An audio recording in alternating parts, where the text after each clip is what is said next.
We just had a storm, and they said baseball size hail.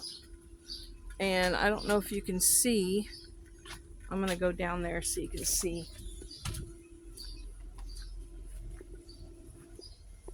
There's one.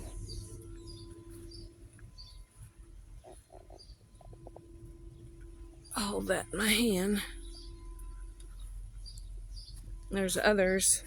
My neighbor's back window got busted.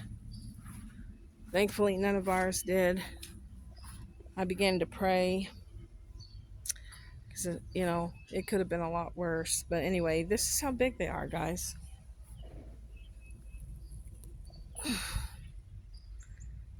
That's huge. Anybody need any ice? For real. Wow. When it was coming down, I literally thought like bombs could be falling, because it's so big. There's another one. This reminds me of Revelation, the book of Revelation, where it talks about 75-pound hailstones coming out of the sky. It's one of the judgments against mankind. Y'all, I don't want to be here for that.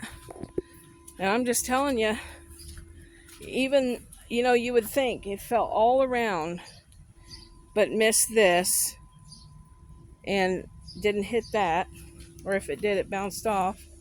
But that bowl is literally just old. See that little birdhouse? I don't think it hit that. It hit all around it. God is good. He protected our cars, protected our neighbors, my husband. He was inside. Our daughter and grandkids were inside. And pray for people during this time because, people could perish in these storms. This reminds me a little bit of what it was like in Joplin. And I'm telling you, that was really a bad deal. There was one spot we were looking in, and there was a woman and her child. We smelled something. They brought the dogs in, and there was a woman and a child dead. So you don't know who your prayer might save. Thank you.